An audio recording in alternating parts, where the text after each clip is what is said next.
One of the things that Sally and I were interested in were these kind of romantic ideas of the past in Burnie.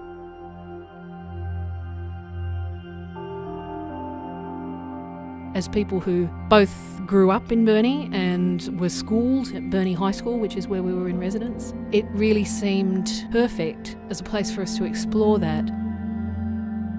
Returning to the school was a really, fruitful experience in so much as that it conjured up memories that figured into lots of new ideas. A couple of buildings in particular, the science block right at the top of the school, are pretty much exactly as they were when we were students.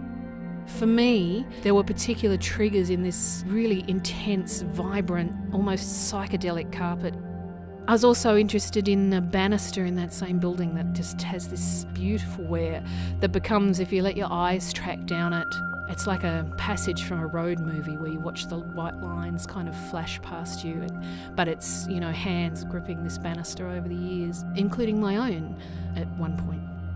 The environment that we both grew up in is very different to Burnie now.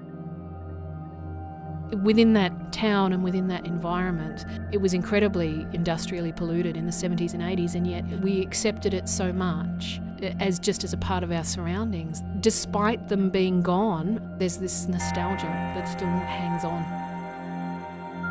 This altered landscape, we were trying to sort of recreate it in some way, or at least sort of reference it in a new work that we did that we called The Snowman, which was to do with the former Tioxide area and our memories of the white trees and the white road and how the place looks really different now. We weren't there to produce a defined, specific work. We were there to explore and have that time be the genesis of other things. The end of the residency doesn't feel like the end. It feels like it was a starting point. What we'd both like to do, I think, is have some kind of exhibition based around the works with a common theme of hauntology and memory.